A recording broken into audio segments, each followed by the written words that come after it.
But everyone's back, feet under the desk. It's 2026. The wheels are turning, and we're all heading in a positive direction. I want to use this year to start sharing more content, feedback from the discussions that I'm having with clients, from historical scenarios I've been in that will translate into your business, that situations will present themselves that you are familiar with, that there is opportunity, technology, process that you can apply into your company that will make a difference today. And we're going to be starting by the classic. It's the fight between marketing versus sales. Sales can't close, and marketing and generating leads that are rubbish, right? This is something that has been around forever. Everyone's convinced they're right. But what if we actually try to prove it? So not with opinions, not with sales going at marketing's throat, and not with marketing defending their territory. What if we actually proved it with evidence? So this isn't about alignment, it's about uncovering truth. And I think what we want to try and do here is dissolve the argument entirely. So the battle has been raging on for as long as I've been in B2B sales, and that's a long time. So the marketing view is simple. They believe that they are hitting their marketing qualified lead criteria. They're running multiple channel approaches, creating loads of content, lots of website visits, form fills, but sales just aren't very good at converting the leads that they've created. Then we go on the other side of the fence. Sales are then saying, well, these aren't real marketing qualified leads. They don't fit our ideal customer profile. And actually, they're not worth us following up on. So in this world, both sides sound reasonable. And in that situation, that really is where the problem exists. So what we're seeing is an argument that never really works, because you're always going to end up with sales versus marketing, marketing versus sales. And the argument's always pretty abstract. It's all around definition. It's all around what the dashboards say, anecdotal evidence. Nobody's looking at what actually happens in the conversations. And because of that, fights become emotional, and they're not particularly diagnostic. So what we are seeing is teams arguing about the intent instead of the behavior. So really, let's look at it from both sides' perspectives. Marketing, their job here is to work with different models. So that ICP, ideal customer profile definition, breaking that down into different personas. What scoring rules are they focusing on? And really, their job is to get attention and attract and get people inquiring and qualifying those before a human conversation really ever happens. And if sales reject all of that, then a whole demand engine just breaks. So from a marketing seat, sales then look uncoachable and ungrateful. And this is an understandable problem, right? They're doing a good job. They're working hard. They're doing everything that they've been tasked to do, only to get punched in the face by the sales team that either don't respect it or don't trust it, or don't see value in the leads that they've been given. Whereas if we sit on the sales side of the fence, salespeople are typically in verbal conversations. We want to try and be in verbal conversations. So the live conversation, they're dealing with real objections, real budgets, real uncertainty and confusion. They're trying to diagnose, they're trying to understand, they're seeking to learn.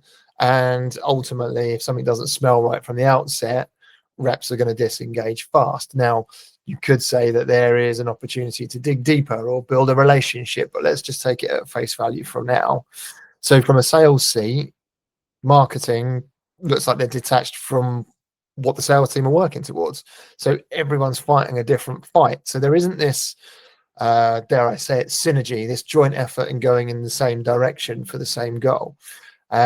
But the real issue really is that no one's lying. No one's got it wrong, but no one's got full visibility. And the bit that's missing across everyone is shared evidence. And the easy thing to jump to here is technology.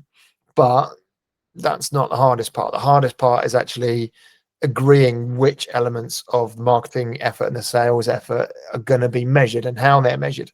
So If there's no agreed ideal customer profile, if there's no discovery playbook for the sales team to follow, if there isn't any qualification discipline that they can audit, scores, information gathering, evidence that somebody has been disqualified and why, or there's no reviews of any calls that are actually real world, just the outcomes of those calls, then unsurprisingly, it's all going to fall apart.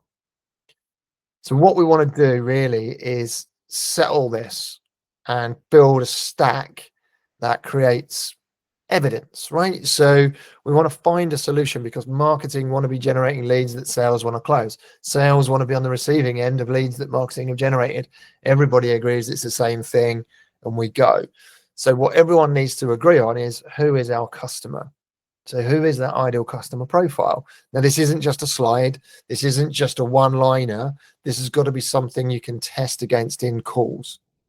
Then look at what that discovery and qualification looks like and standardize it so that salespeople are all doing the same thing and marketing are aware of what is happening. So what should happen in that first conversation?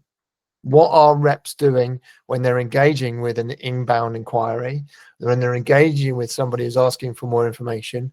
What is happening in the discovery? How are we qualifying? How are we scoring? And then how are we qualifying them in or qualifying them out? Then we want to make sure that all conversations are recorded. Pretty basic thing to do, because despite us thinking we know what's best and what was said, the human memory is useless. It's absolutely flawed, and bias will ensue, and you're never going to get anything factual. So the great thing about Gemini and Copilot as an absolute minimum is you can now record any online call, any online meeting, any video call. And there are obviously your AI note takers, things like TLDV, .io or Fireflies or Otter. You know, these are all familiar ones that you've probably come across. And they join your calls and they record the calls, and then you can use the transcripts and ask questions of those conversations later. Then we need to take those transcripts and actually do something with it. And this is where sporadically managers might be running call analysis, reps might be going back and listening to their calls. But rarely do we see teams, either at a management level or a delivery execution level, actually go back and analyze what did happen versus what they were meant to happen against the playbooks that we've previously agreed. So really, when you start listening to conversations and calls, arguments between sales and marketing usually evaporate. So obviously we're in a world where AI can be pretty practical as well, but if you haven't got tools like TLDV or Fireflies that can make it scalable, you can make sure you're keeping those transcripts and adding them into ChatGPT and running good analysis of those transcripts. So make sure we're tagging those ideal customer profile signals. Make sure that we are running analysis against the playbooks for discovery and qualification, and make sure we're comparing behavior versus those playbooks. And as I say, if you don't have the tools that are doing that automatically, work out what your core prompts need to be using Gemini or ChatGPT or Claude. Others are available, but ultimately take those transcripts, put them into your chat large language model, and ask questions of those transcripts based on this playbook. Upload the playbook, what's working, what's not. Start small, and you don't really need this mass AI infrastructure, but we do need to listen to what is going on so we can evidence what is happening. The data will usually reveal where the problems are. And the usually common outcomes are the marketing qualified leads don't fit the ideal customer profile, reps don't follow discovery properly, ideal customer profile criteria is actually outdated, some bad leads do convert when even they're handled differently. So there really isn't a bad guy in this story. It's just the system that needs updating and getting everyone on the same page. So here's what you need to do to move forwards with this quite comfortably is record and review 10 marketing qualified leads, the calls around them together, score real conversations against the ideal customer profile, understand if that discovery behavior is following best practice and playbooks, not just audit whether the win rates are working or not, and use AI to try and identify patterns, but not make decisions. So keep it calm and manage together. So the sales leader and the marketing leader, if you've got time, get in a room together and analyze this together. And if you're stuck on the debate, try and evidence as much as you can. Try and not just let raw conversion data inform who's right or wrong. Look for the quant and the qual inside of these conversations. Analyze, get the insight, and compare and contrast versus what the rules are, versus what the rep's doing, versus whether the prospect actually fits these rules of engagement. And if you want a simple call review framework, just say the word. I'm happy to share this information, or just comment what you've got below in terms of your queries or wanting to understand more, and we can discuss it. But ultimately, everything can be resolved, and we're now in the best position than we've ever been before to be able to use AI, call recordings, and insight to inform how we adjust and move things forwards. But don't go rushing ahead with blame. Let's stop the finger pointing and let's work on this collaboratively, because sales and marketing have to work together, because there's more and more grey area between the two as our buyers shift their behaviors as well. So if you want me to elaborate on this further, let me know, drop me a note, leave your comment below. If you're just interested in learning on how we're doing this with our clients at the moment, also ask those questions, and I'll make sure we've got some more resources to share online. But I hope this has been useful.